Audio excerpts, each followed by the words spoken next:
Good afternoon. You're listening to the Mother's Justice Show on 1150 AM KKNW. I'm your host, Reverend Walden, and it is my delight to be on the air today.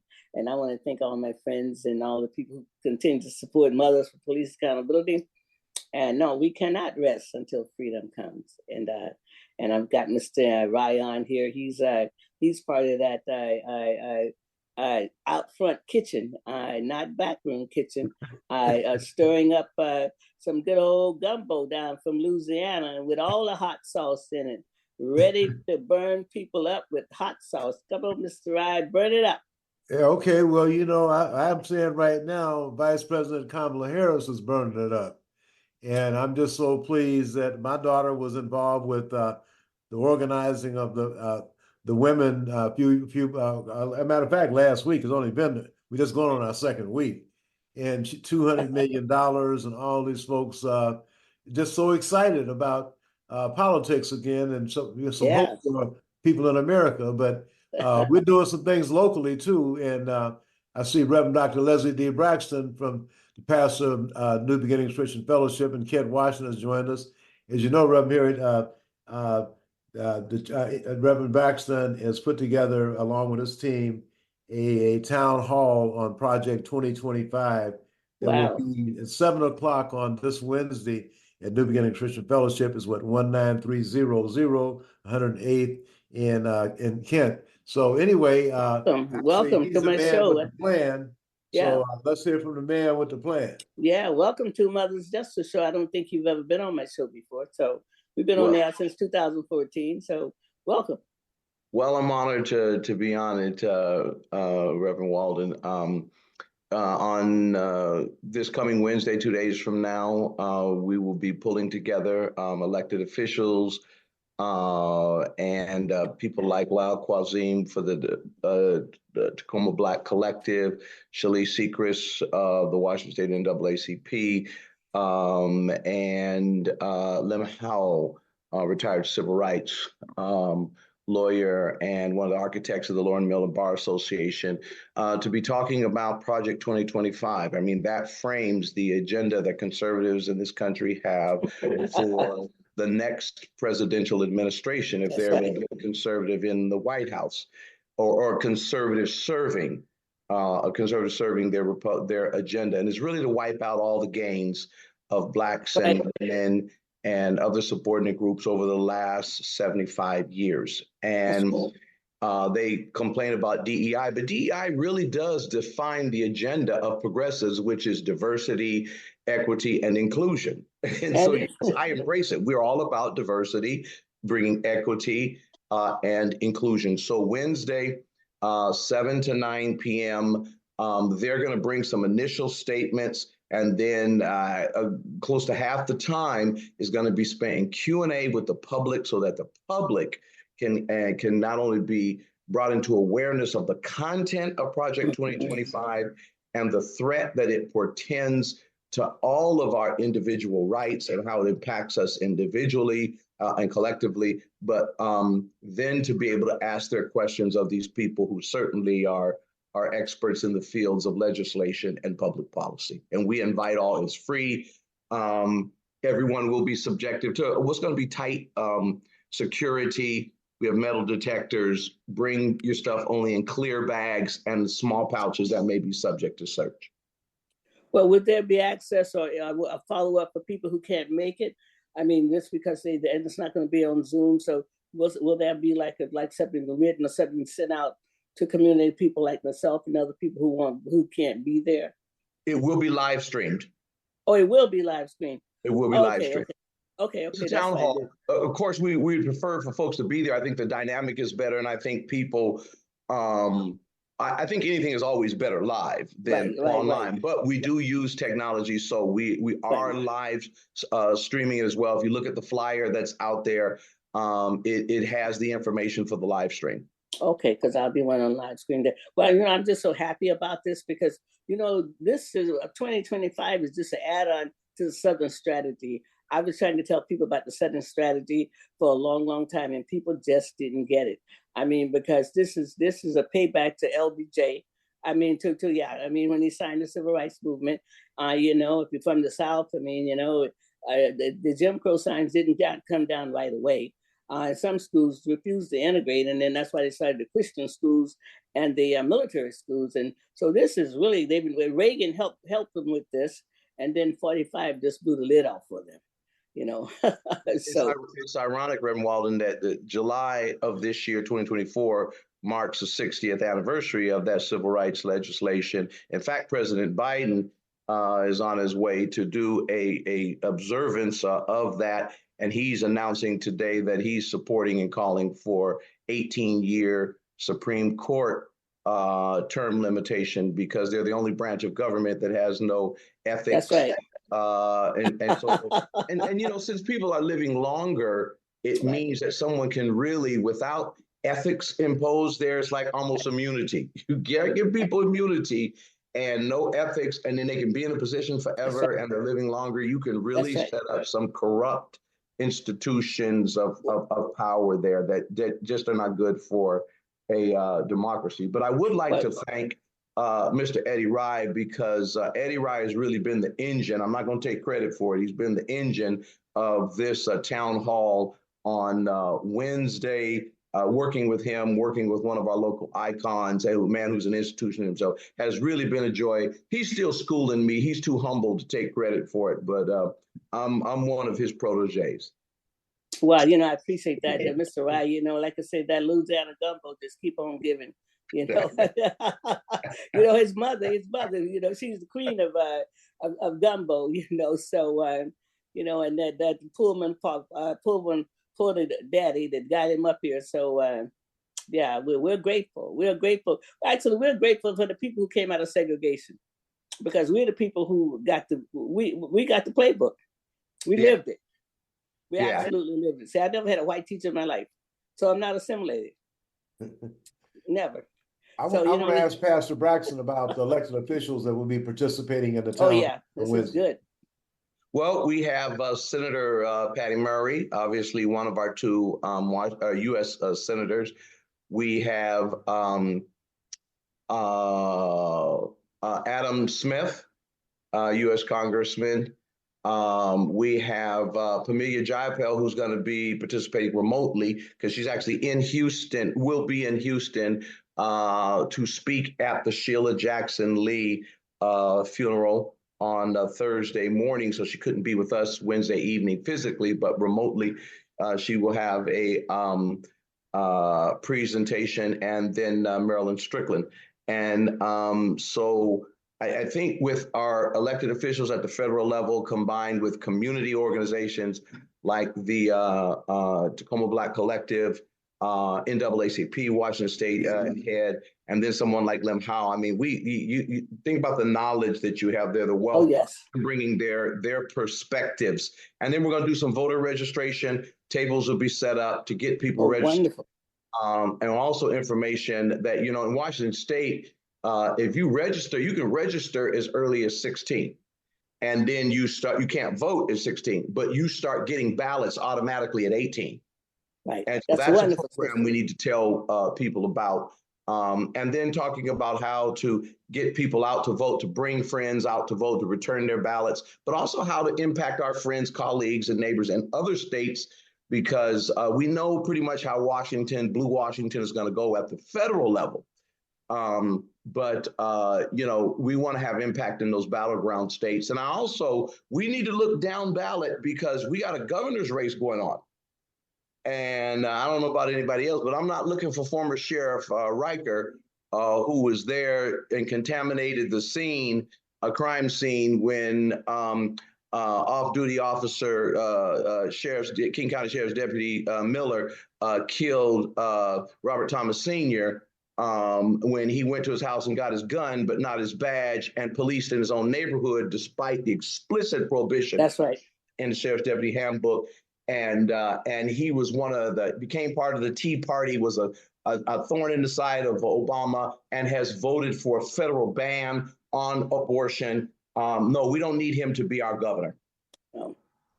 No, we don't. No, we need that. You're right. And I really want to appreciate your church hosting this and you stepping up to be able to do this, because if not us, I mean, who's going to do this for us? And the one thing about it, you know, we are the people who who've invited everybody else in. But at the end of the day, sometimes we the cheese who stands alone. So we have to be able to do both, because a lot of times we are the cheese who stands alone. We remember what that's like. I always remembering what that's like. But to be able to do this right now and to be able to educate our people, because it's a lack of knowledge that the people perish from. And so to be able to do that in a way with people who are really, really credible, because we need credible information, because we know we're not going to get it anyplace else unless we bring it to our own community. And this is noteworthy, and I'm looking forward. And I've already sent it out to some people already. I sent it to people in Tacoma also, so that people in Tacoma will know about it. See. Well, we've gotten some good quotes from lots of prominent people near and far regarding the significance of this event on Wednesday, including Eddie's daughter, Angela Rye. One of the real architects of the Congressional Black Caucus, and she sent in a powerful quote that's a part of the PR and the promotion. And Eddie and I are proud daddies of daughters who are making a difference. And it wasn't very long ago when my own daughter Carissa, who's now working out of the mayor's office, and one of his deputies there, when she was a student at Howard University and came home for the summer, that Eddie had her on his show there and was mentoring her in the booth there, broadcast journalism major. And so here we find one of the things we do as a Black community, we mentor. We pour into one another. Our churches provide scholarships. People who have radio shows and churches and others, we bring people in and let them get some practical experience. That's right. Education. And down the road, now Carissa is the media coordinator for this event, sending out help to rewrite the press release and stuff. So here, both Eddie and I have gotten good return on our daughter's educational dollars that we sent in. So this is who we are as a community. That's right. That's right. And, for their future. And I bring up the boys, because the Salisbury boys are doing their job here in Seattle. Pastor Braxton has spoken at Omari's studio, Conversion. Yeah. That's Reverend Walden's son. And Secondary Salisbury, Black Home Legacy and 100 Black That's Parents. your son? Oh, that's my son. That's my second oldest boy. Wow. See? I'm a mother of all the Salisburys. My oldest boy is in spirit. Hiram, I never leave him out. But Secondary, Tundi, and Omai. Omai is my youngest.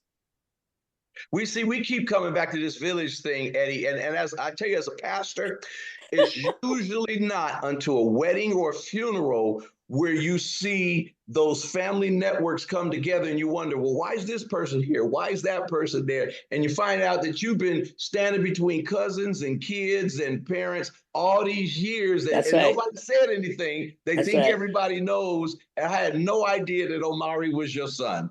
That's my son. That's my youngest boy. Got an Emmy for Converge Media.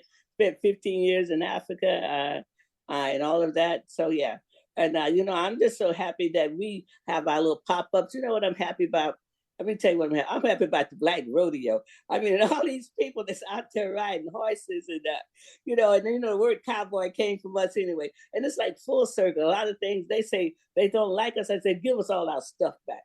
And so America would be pretty poor if they gave us all our stuff back. And we, look what we did. Look at us. We descendants of these people that they stolen. And look what we've done. We made them proud. Resilience has been one of our attributes. And Reverend Harriett, I hope you will help send that flyer out far and wide, because people, the Bible says, in all thy getting, get an understanding. People don't have, so one writer said, we only have a t-shirt depth to our understanding of the issues, because people don't read as much as they used to before. And so it's important that we really understand what's the aim and the intent in terms of social engineering, what Project 2025 means, what is on the line. That's what's on the line. And I tell people, Eddie, put your seatbelt on before this election is over. The more they feel desperate and vulnerable, they're going to get uglier and more vicious. This election is not going to be for the faint-hearted, but we're going to have to press through, because the kind of America that our children and our grandchildren and great-grandchildren live on is on the line in this election. We say every year, this is the most important election in our lifetime. This year, it's not hyperbole. Well, it's not. It is No, it's literally not. No, it's not. on the line. This is, without a doubt, the most important election in our lifetime. Yes, it is. That's right, because otherwise we won't ever be voting again. So, yeah. Yeah, so I want to thank you all for coming on my show. I'll send it out far and wide. And I'll do my best. I will be online on Wednesday night. And, you know, one of those Salisbury boys might even be there. All right. All right. Tell them I'm looking for them now. Tell them now that I know who their mama is. I know how to get at them when I'm looking for them. All right, then I'll tell them that. Thank you so much for being on my show. All right. Thanks. We're going to take a break. You listen to the Mother's Justice Show on 1150 AM KMW. I'm your host from Walden. We'll be right back. Thank you. The Mother's Justice Show is brought to you by H.G. Walden and the Virtues Healing Circles.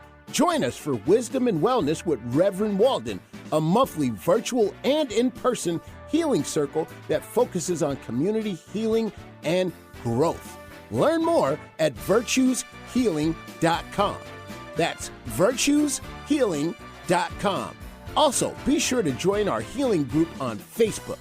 Again, visit us at virtueshealing.com today. Hey, it's Kristen Rao Finkbeiner of Breaking Through. I'm so glad you're listening, and I hope you listen to our show. We're on Mondays at 5 a.m. It's a show that tackles the top topics facing our nation and gives you, yes, you, ways to take action, ways to make your voice heard, ways to create change, ways to lift our nation and protect democracy. Again, Mondays at 5 a.m. we have fabulous guests, we have fabulous ideas, and a conversation that you're going to want to join. Talk with you soon. No other station delivers this much variety. Alternative Talk 1150. Good afternoon. You're listening to the Mother's Justice Show on 1150 AM KKNW. I'm so happy to be on the air today, and I'm going to spend a little time here. I want to talk a little bit about what's happening in Seattle. You know, they torched daylight parade the other day, and one of the best drill team was not allowed to be in there, and they said because of gang members and that type of thing that's going on in Seattle. And I just want to talk a little bit about what happens when a community of kids, all kids are branded as gang members, and this happened in the 90s. And the other thing I want to talk about is since Adrian, this is my first time speaking about this since Adrian Diaz is no longer the police chief. One thing about Chief Diaz is that he really wanted to build a new culture in Seattle with Before the Badge, and a lot of that. So a lot of the things that he was working on, and he was always out in the community. I mean, really and truly, he was always out in the community, even when it was a shooting. And we haven't had a police involvement fatal shooting in almost 3 years. But he came to see the other people who were grieving that maybe their son or daughter had been killed. He brought so much humanity to the community, not only to the Black community, but to other parts of the community, also Latino community, and also the Asian community. He was inclusive. He was really inclusive and wanting them more. He actually promoted one of the officers to be part of the public information that had never happened before. And so one of the things about happening in Seattle is that you had another mutiny. I've been privileged to all the mutinies that they've had since Fifth Simon, since 1990. This is 34 years of doing this work. And one of the things I'm concerned about, as the DOJ packs up to go home, Seattle Police Department is left in shambles after 2020, and so many officers leaving. A lot of those officers should have left, to tell the truth. But now, as the DOJ goes home, and the Guild did not give her not 1 inch. The Guild did not give 1 inch. So Mark Solon ran on Make America Great Again. Remember, Seattle had more police officers to go back to January 6th than any other police department in America. And so that tells you something. And Mark Solon in 2020, he ran on Make America Great Again. And 70% of the police officers, rank and file, voted out Kevin Stuckey, who was African-American president of the Guild. Only had 2 African-Americans. One, I don't remember his name, but he got killed on a motorcycle. And then Kevin Stuckey got voted out. So the Seattle Police Department has made a choice to move backwards. And now they're want to get rid of all the advisories that Norm Stample set up so people would have access to be able to come and talk about what's happening in their community. So I went to watch the Seattle Police Department. And also I want people to know that this is a podcast. They can catch Mother's Justice Show on the podcast later on, because I think your voices need to be heard about what's happening, because the people in America, the police department in America is banking on Trump getting reelected, and they'll get immunity. And that was a horrible shooting of a lady named Sonia Massey in another state. I think it was Springfield, Illinois, I believe. It was really more of an execution in our own home. So they're already getting ready to be able to harm us. I mean, and who are the people that get harmed first? Are the stolen ones. And remember, we were stolen and brought to this country. And what's great in America, it's all the things that we have what we have done here. I mean, so much we've given America. Even the space space program would not be a success without Katherine Johnson. The World War II wouldn't have been won without the Tuskegee Airmen.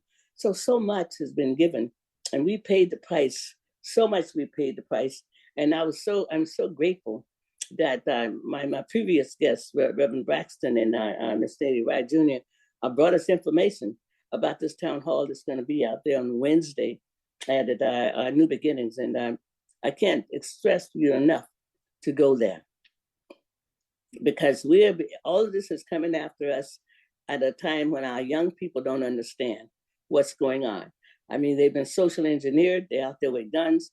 I don't know what parents are doing, but I mean, Marcus Garvey said that, with confidence, you've already won with confidence. And our young people don't have confidence in knowing that they can make it in this society. And that's because they've had done all the school without any Black teachers, nobody to keep them grounded on the possibilities of things that they can do. So I went to watch the Seattle Police Department and see, call them up. Sue Raw, she ran the training center for a while. She was a sheriff at one time. And so they're going backwards. All the work we've done, bringing the DOJ to town. And, we hope that the people would get something. We put a lot of work in this, setting up all the accountabilities partners. We set up the Office of Inspector General. That was not there. They had an auditor's position.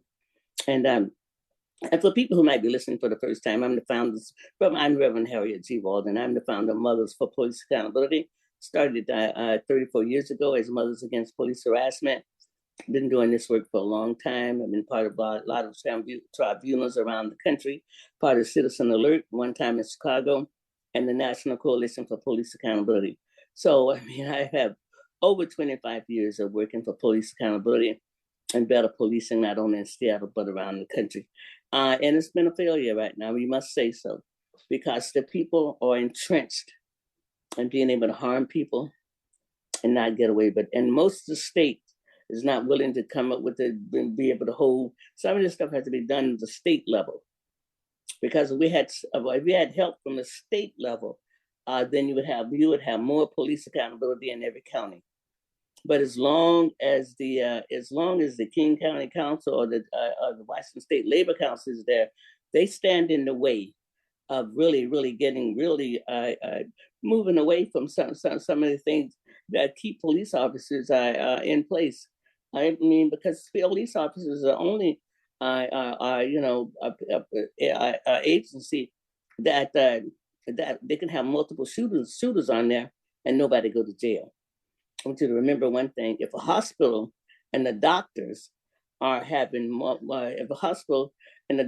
multiple patients who go to surgery and they all die, eventually he's going to get his license taken, and the hospital's accreditation might be called in question. So I think maybe it's time to figure out a way to get police officers, the department, to have some kind of certification, so that they could be decertified. Because we, the people, pay their wages. It's irony here that we're trying to get police accountability for our employees that really work for us.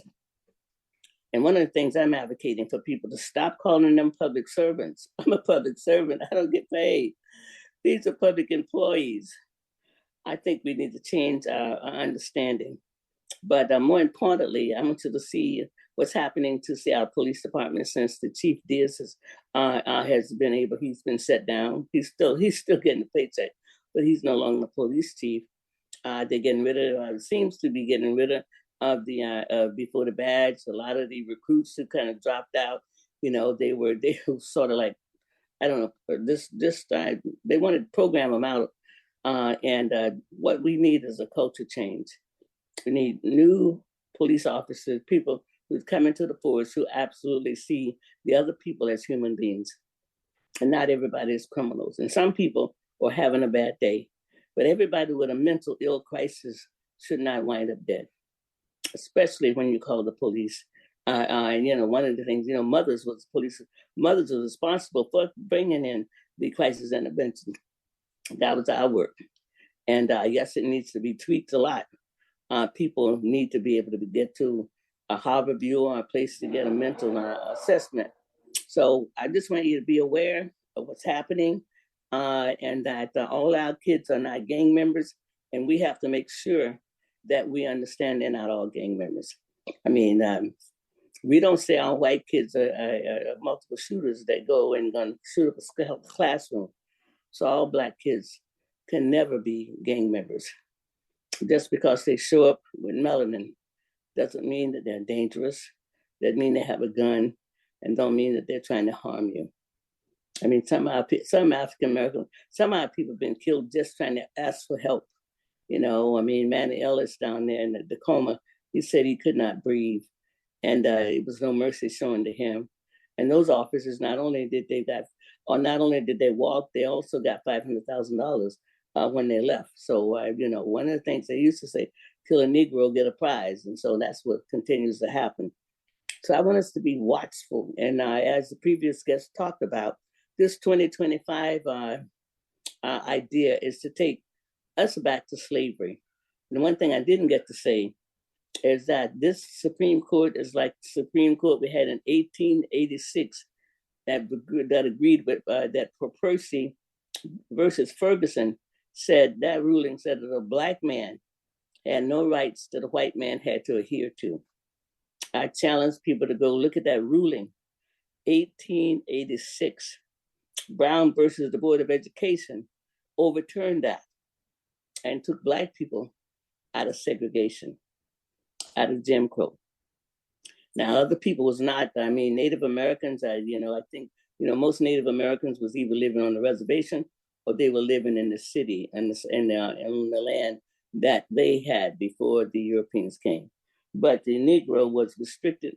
In South Africa set up apartheid based on that idea. And Hitler also looked at segregation and what he was doing. So anyway, I want you to be aware, to be awake, aware, and engaged. And thank you. We could take a break, and when we come back, we're going to be giving some tribute to Sweet Honey in the Rock and Bernice Johnson Reagon. We'll be right back. You're listening to the Mother's Justice Show on 1150 AM KKNW.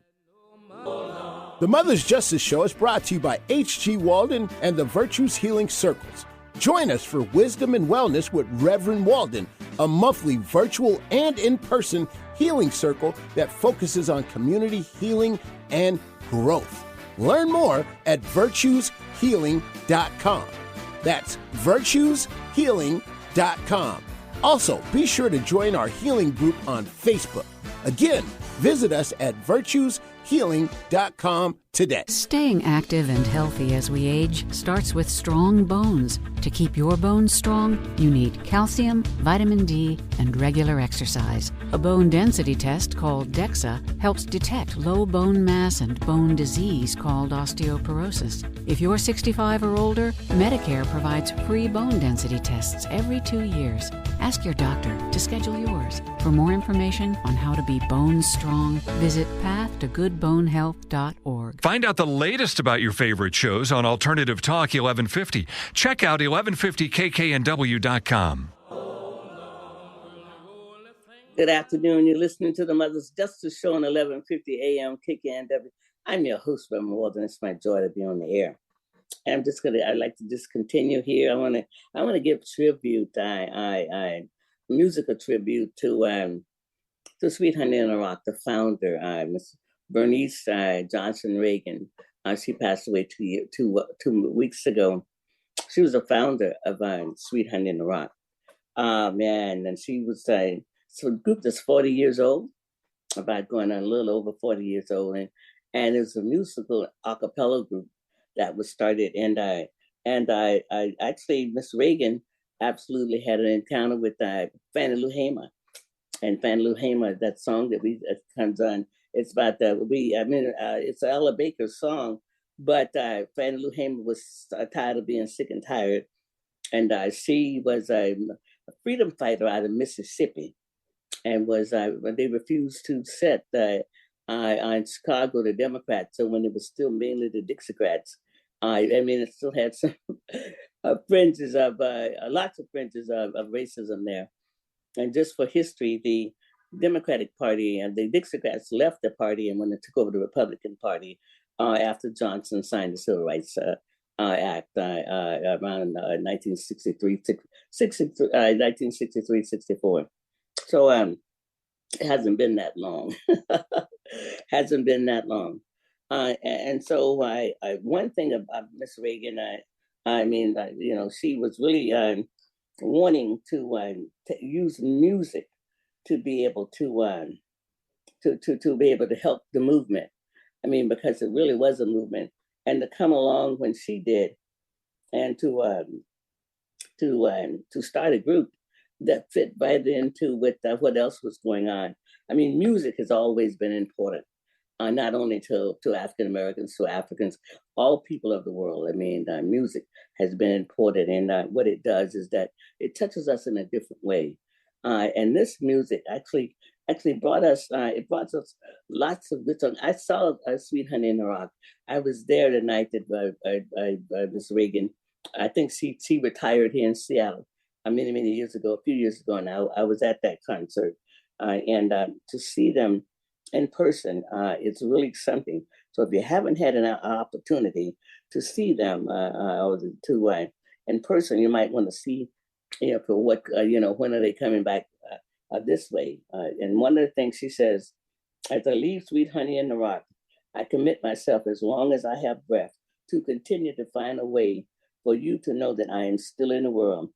And although moving at a different rhythm and pace, my work, my voice, my life will remain grounded by the stance that I took as a freedom singer in Albany movement more than 42 years ago. That's a long time to think about a group of people, someone who was dedicated to the life and to uplifting African Americans, uplifting people who absolutely have a right to breathe. This is such a fight that we're in right now that it's like, it is so unnecessary. It's so unnecessary. We were stolen from someplace else and brought to America, and we're still having these fights that the previous guest was talking about that's coming around in this 2025 project, that people absolutely don't believe that we have a right to be on the planet. And just think about someone 18 years old that would get in a car and drive 6 hours to get to Buffalo and to shoot up people in a grocery store that you don't know, or the young man who sat with people at Mother Emanuel's church in North Carolina. In South Carolina, North Carolina. I didn't say South Carolina. I'm sorry. I was raised there, Methodist, and so I'm really like, that was one of the mother churches that had been around ever since before Lincoln signed the paper. So as we think about Sweet Honey in the Rock, think about what was your favorite song. I mean, how you had a favorite song. Have you had any? Do you have any knowledge of this group? And they're still going. I mean, like I said, she retired a few years ago, and she made a life commitment of over 30 years. And I know what it's like to do something for 30 years, man. It's a long time. That she 30 years ago she created this work for Sweet Honey in the Rock. And she looks back over her life, and she looked back. There's a song in the Black community. I look back and would wonder, and ask the Lord, how did I get over? And how did she get over doing this work? She got over by loving, absolutely love. This is what love will do. Love opens the door for true commitment, and all these people, all this acapella music. They were singing, and with different ranges in their voices, usually without accomplishment, without a lot of music. Sometimes it was just their voice, and then sometimes they might have fewer drums or some shakers or something like that. So thank you so much for listening, and thank you, Eric, for playing Sweet Honey in the Rock. We're doing a tribute to Miss Bernice Johnson Reagon. She passed away. Her and Sheila Lee Jackson passed away in the same week, about two weeks ago. And so we're so grateful for her work. I'm going to read you a little bit of what the mission statement says. A mission statement, Sweet Honey in the Rock is a performance ensemble rooted in the African-American history and culture. Can you understand that, what it feels like to be rooted in the African-American history and culture? Then it educates, entertains, and empowers its audience and community through the dynamic vehicle of acapella singing and the American Sign Language interpretation for the deaf and the hard of hearing. Sweet Honey audience and community comes from a diverse background and cultures throughout the United States and around the world. Can you just feel that unity?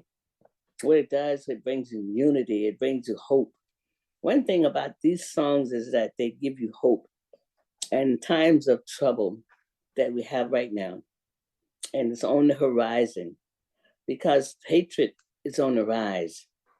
What you have to do to combat hatred is to really be strong in knowing that you have a right to be on the planet, that you are not a mistake, that the Creator made you also. And in fact, history tells us that we were the first group of people that walked upright in the world was the Africans, And to debunk all this stuff about us, how can a dominant gene ever be inferior? The African gene is dominant all over the world. And all of that was just rhetoric, and it was a mythology that wasn't true.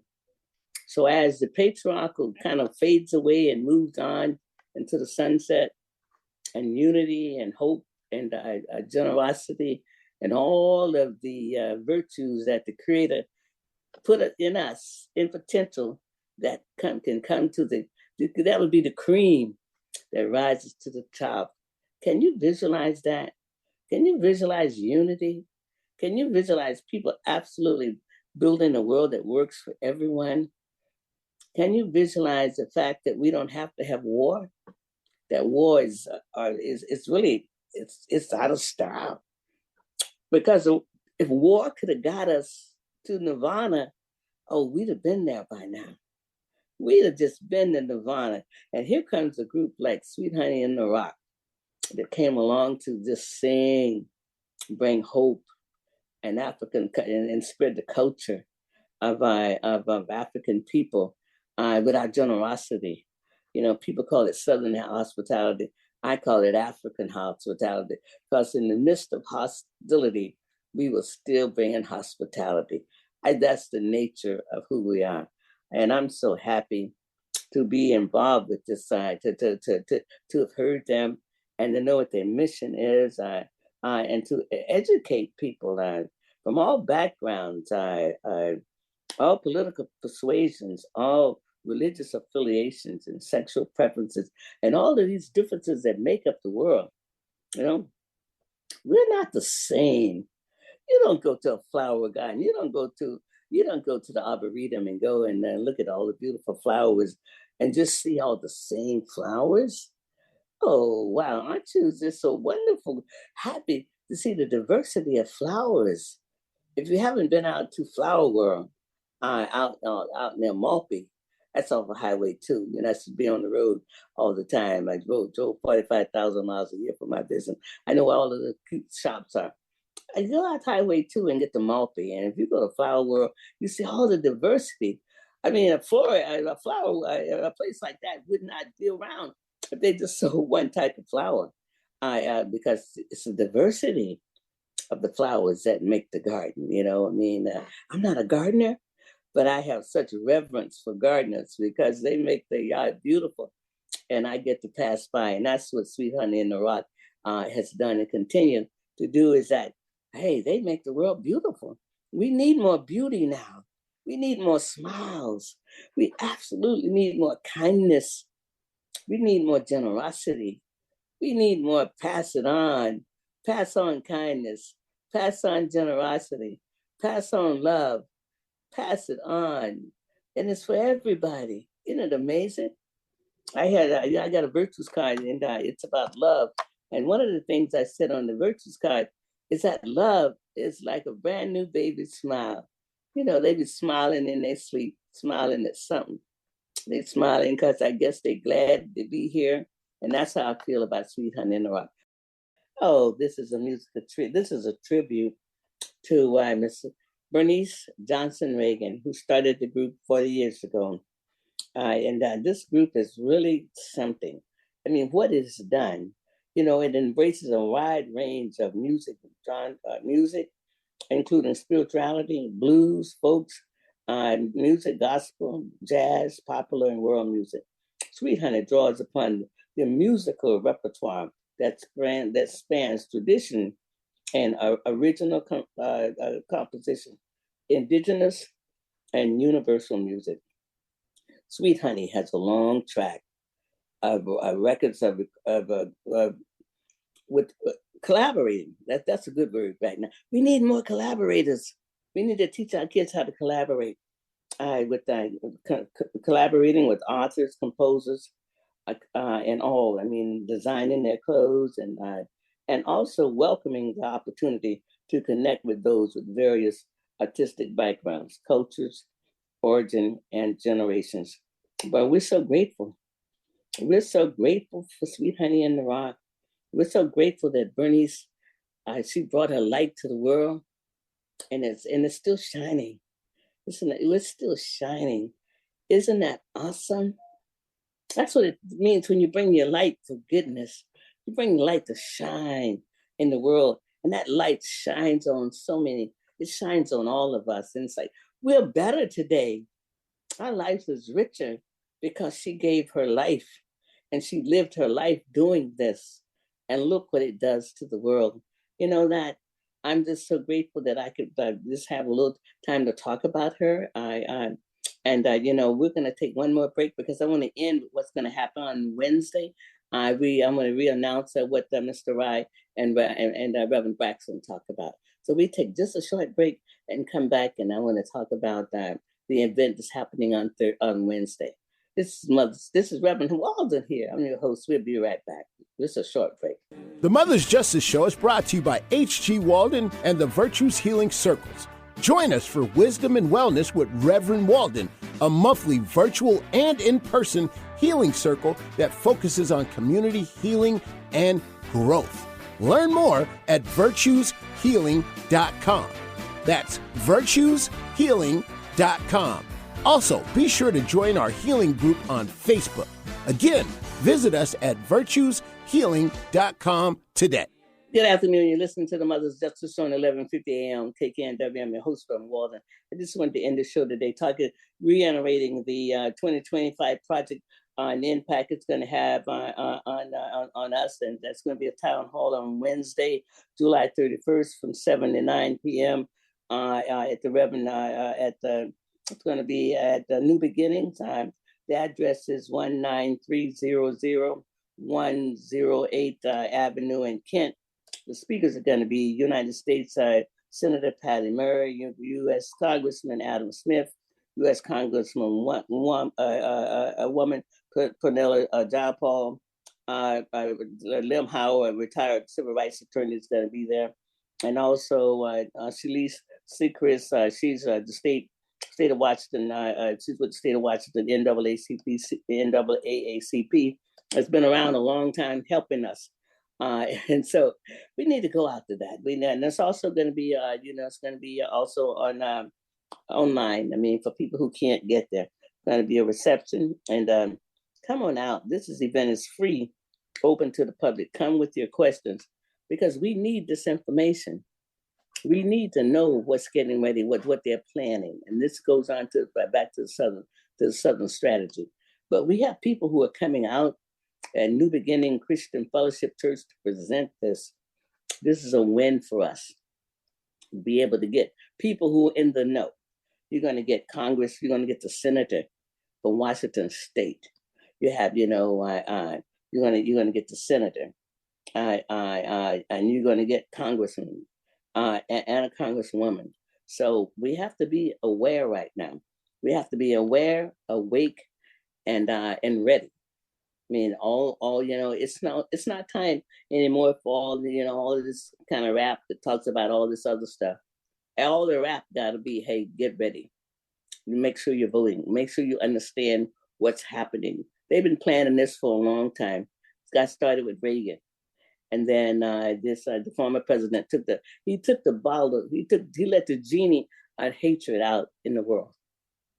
I mean, it was like kind of bottled up, and people maybe whispering about it, but now they're talking about it and what they want to do. And so let us, not only pray,